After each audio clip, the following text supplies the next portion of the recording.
What is up, everybody? It is Alex from Heavy New York. We are outside the Gramercy Theater, and today we are here with Jeramie of Inhuman Condition. Great to be able to talk with you today, man. Nice to hang, brother. Thank you. It's great to have you here. It's going to be an epic night tonight with Deicide, Cataclysm, and you guys. It's going to be a real epic night. The new album of Fearsick is absolutely killer. Being that this was the second album for Inhuman Condition, was this like just the follow-up to Rat God, or like it was such a close amount of time between the releases? Was this like Yeah, we've been calling them what are they, Irish twins, because they're so close to one another. So what the long and the short of it is, we had 14 songs written for. If you don't know, it was written for Massacre, and then within a year's time, Cam ended up being living up to his self-proclaimed name of Tyrant. So we left and got Terry on board because he's like a Tampa friend, so he ended up joining our ranks. I'm trying to give a truncated version of our story, and we put 9 songs on Rat God, and it wasn't because like these are the strongest. We just put the ones that worked together. So then we had 5 leftover tracks, of course, so we were like, let's do another record. So we wrote 4 new ones and then interdispersed them amongst the record, and then so we have 5 that were originally recorded, and then we wrote 4 more for the record. So we just decided just to dump it all out and get it all out there. So all the music was out, and just we had it. Everyone's like, 2 records so quick, and we're like, yeah, it's kind of like old school. Like bands used to put out a record a year. So here we are. I call it a death metal version of Use Your Illusion. Yeah, exactly. It's basically like the similar concept. Yeah, absolutely. And speaking of concept, from listening to your previous interview, I know that Fearsick is meant to be like on how fear is really almost like a sickness and how it really possesses people. Do you feel like that this concept maybe dictated also the music in the band as well? Like it maybe influenced how you guys played instrumentally? I mean, maybe there's an element of that's there naturally occurring, but it wasn't in the mind the whole time when we were tracking. It just kind of, I was actually pining over the song, the album title. I could not come up with something that I felt represented it as a whole. And then it just like lightning bolt struck me one day. I got the idea of like, when like an addict is dope sick, it's like a very real thing that they're going through.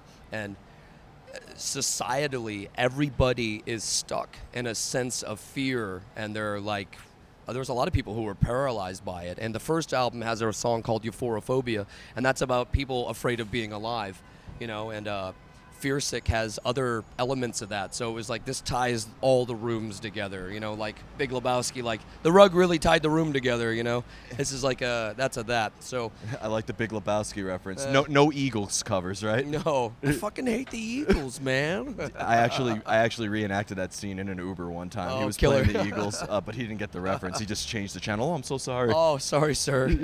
Get the fuck out of my cab. Oh, man. Well, he couldn't have exactly thrown me out over the Brooklyn Bridge. That would have been a catastrophe. Yeah, it would have been, for him too. Yep.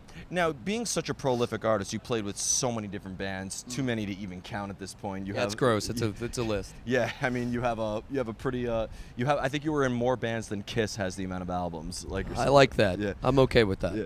But does the mindset of creativity change depending on what project you're involved with, or is there a usual like method behind the madness that kind of like applies to everything? Yeah, it definitely shifts.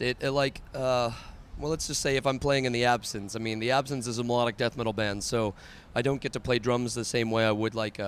Most people don't know, or some people don't know that I play drums on the Inhuman Condition records. So that is a more scaled back vibe, and it's more like aggressive. And The Absence is faster, thrashy, so it's like a totally different headspace. So. It shifts, it varies, which is cool because like as an artist, I mean, like let's say you're in Slayer, you are given a palette and your palette is this color, so then let's say you take a guy from Slayer and dump him into Nickelback. I mean, I know everybody's upset, but you dump him into Nickelback, that's an entirely different palette that he gets to color with. So then when you're in that zone, you get to see who you are there. You get to be a different person, which I really like that element. I don't think I'm like a one-trick pony by sense of like, oh, I'm in this band and I'm a this artist. I'm a front of house engineer. I'm a dad. I'm a this. I'm a that. I mean, I take as much pride as I do in mowing my yard and making the line straight as I do making the sound good for a band, or making a record sound the way that people get to receive it. So I'm multifaceted. Yeah, And it's funny you mentioned that because being a front of house sound engineer, I almost consider that just as much of an instrument as the vocals, the drums, the guitars. Does that at all, like, because there's such a technical way of mastering that, does doing front of house sound also open up new ideas of to bring into your band when you're recording or songwriting? Yeah, something that like really, I did front of house for many years, and then I got the gig playing in Venom Inc. And I did 3 years of touring heavy, and I didn't do any kind of front of house jobs. And then some friends of mine in Warbringer and Enforcer were like, "Hey, Jeramie, we want you to go on the road with this doing front of house." Hold on. Yep. We're experiencing technical New York difficulties. It's not technical New York difficulties. It's just the FTNY. Woo! Shout out to the FTNY, one of New York's finest. Thank you, guys. Appreciate all your hard work. Yep. All right, so Warbringer and Enforcer wanted me to go out and do front of house for them, and I hadn't done it in 3 years, and I'm like, okay, yeah, sure, let's do it. Let's go. I'd love to. I'd actually really, it'd be a nice change. And I used to think when I was younger that playing like the big shows and doing that and like performing, I used to think that that was like what it was all about, the Hellfest, the Wacken, all that stuff. I fortunately got to do both of those festivals, and it was amazing. But then the intro rolled for Warbringer, rolled their intro, I'm front of house, I'm running the ship. And I was like, it gave me the same joy that performing does. It gave me the same exact level of excitement, of like jitters, all this stuff. I had the same thing, and I was like, oh, okay. So it's not necessarily about performing. It's like really like just being involved in music. I really love being in control of like such a big stereo system. I mean, it's killer, you know. You're moving air. You're like pushing air at people, and they're receiving it. And how they receive it is how they enjoy the evening, and it's the memories that they have. It's like so important. It's just as important as the artist up there performing, you know. Yeah. Like, well, what I find so ironic about it is, you know, when doing front of house sound or even like lighting or anything and all that, like it is, like I said, just as much as an instrument as like the band is, but it's also so opposite because, you know, the band, they have to go all out, they have to, you know, move and really get the crowd in with movement, but with front of house, you kind of have to be focused, you have to listen to every single thing. Yep. So it is almost kind of like performing versus that. It almost has to be like two separate performance arts that you have to master. Yeah, it's different. It's a different vibe for sure, but it's nice, you know. You don't get as physically worn out, except your ears get tired after a while, you know, like so many days in a row, you're like, you feel fatigued from having those same SPLs smashing you in the face for like hours a day, but Yeah. that's cool. So on this tour, I'm actually performing with Inhuman Condition and doing front of house for Cataclysm and Deicide. Which is awesome. It's a you're doing triple duty. Triple duty. Yeah. And you're not dead yet. No, I'm not dead. I'm okay. I'm alive. I'm a little sick, but you know, whatever. Here we are. Yeah, we all are, right? In order to like get the inspiration for songwriting, do ideas like just come out of nowhere sometimes, or do you kind of have like a usual archive or a vault where you kind of like to cultivate different ideas? I'm a spontaneity only kind of a guy. So I'm like in the moment. So like for like the past like 7 years, I haven't pre-written anything for anything that I've went and played in the studio for drum wise. I've just went in and wherever the music moved me, I went with. And I allowed the same thing to happen with me for lyrically as well. Just wherever it moved me, it moved me. Another example of that is while I was tracking, my brother's a guitar player, Taylor, and when he was sitting there tracking guitars for Fearsick, I was recording him, I was engineering him at the board, and I just had a piece of paper and I was scratching down just ideas of artwork of like what the cover could be like, and I drew like a wall of bodies, and it looked really terrible because I'm not a physical artist this way, and it looked bad.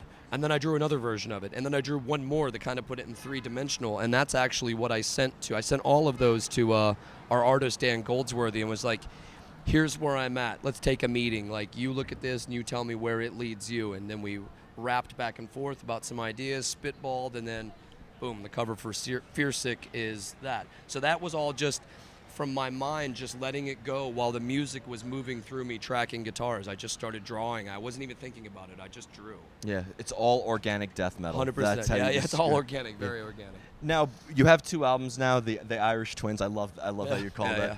Do you think that this is going to be a sound Inhuman Condition sticks with in the future, or do you guys plan on maybe like experimenting a little bit more in the future? I don't know that it needs to be experimented with. I mean, it's just good, honest death metal, and if you like that, you like that. I mean, and we'll just keep pumping that. I mean, it's going to naturally change anyways, and people are going to be like, I like their demos, or I like their first 2 records. You know, it doesn't matter what we say, but it'll be in the same vein. I mean, we may add some like on Fearsick, we added some acoustic intro, and everyone was like, whoa, like crazy, and we're like, okay, I mean, I guess it's crazy, but yeah. Some gentle love ballads in the future. I mean, maybe, who knows? Like, you're gonna die peacefully. You know, I don't know. Probably not. Well, this led me perfectly into my final question, actually, because, you know, there's so many different types of death metal, and there's so many different, you know, like Amon Amarth is different from Cannibal Corpse, different from Obscura. Yep. But I've noticed one thing that they all have in common, and I could be wrong on this, but like a lot of death metal bands tend to utilize concepts that are not very personal. Fear Factory writes about artificial intelligence. Amon Amarth writes about Vikings. Cannibal Corpse writes about this. Deicide Satan. Has there ever been a time, though, where maybe like a personal subject matter, whether it would be an experience or an emotion or something like that, could also influence the theme? All of Inhuman Condition is all personal, and it's all personal experiences. Like the Mold Testament is about a very good friend of mine. His wife has him trapped in a very shitty relationship, and it's horrible to watch. He is one of the best people I've ever met on this earth. He's so present and of mind, but he's blinded by he can't even see the forest through the trees. He's just like stuck in this. She's a vampire, man, and I wrote about that, and I just felt compelled to write about that because I was like, how fucking awful that is. So if you listen to that song and you like digest the lyrics, it's the grin fell away, hate becomes clear, the stench of rot, new king of odor. It's like it's all her. It's all being trapped in a relationship. I mean, and that's very personal to me. You could take it, you could interpret it however you want, you know. But I mean, that's what it's about. You know, it's about that scenario. It's about, and I even say it every night on stage. I'm like, this song is about that special brand of scumbag who has you trapped in a relationship. This is the song, Mold Testament, and then we just rip into it, and people are like, yeah, or they give like mixed responses, but I don't know, it's all very personal. Everything that my brother and I write about in Inhuman Condition, because he shares the writing load, everything we write about is like our experiences, social climates, our social environments that we've been involved in, you know, so. Yeah, I think that's really fascinating. It almost seems like you're able to write like external metaphors for what you are able to write. Which is what Chuck Schuldiner did. I mean, he wrote like, most of his stuff was all that. It was all about like his experiences. You know? But like when you listen to The Sound of Perseverance or Human or anything like that, you also can like interpret it multiple different ways. Scientifically, politically, culturally. Yeah. It's really incredible. I don't think people realize death metal is the thinking man's heavy metal. I think so. Yep. Yep. So before we go, I want to thank you so much for your time today. You're welcome. It's going to be an epic show tonight. Is there just anything else that you'd like to promote for Inhuman Condition after this tour with Deicide and Cataclysm? No, we're going to take some time off, but I think we have some more touring set up for next year. So I don't know. Maybe we can get some a new single. My brother and I are crazy, so who knows? You have to be in this genre of music, right? I agree. Yep. But thank you so much, everybody. Inhuman Condition. Check out Fearsick if you haven't already. We'll see you next time on Heavy New York. See you guys.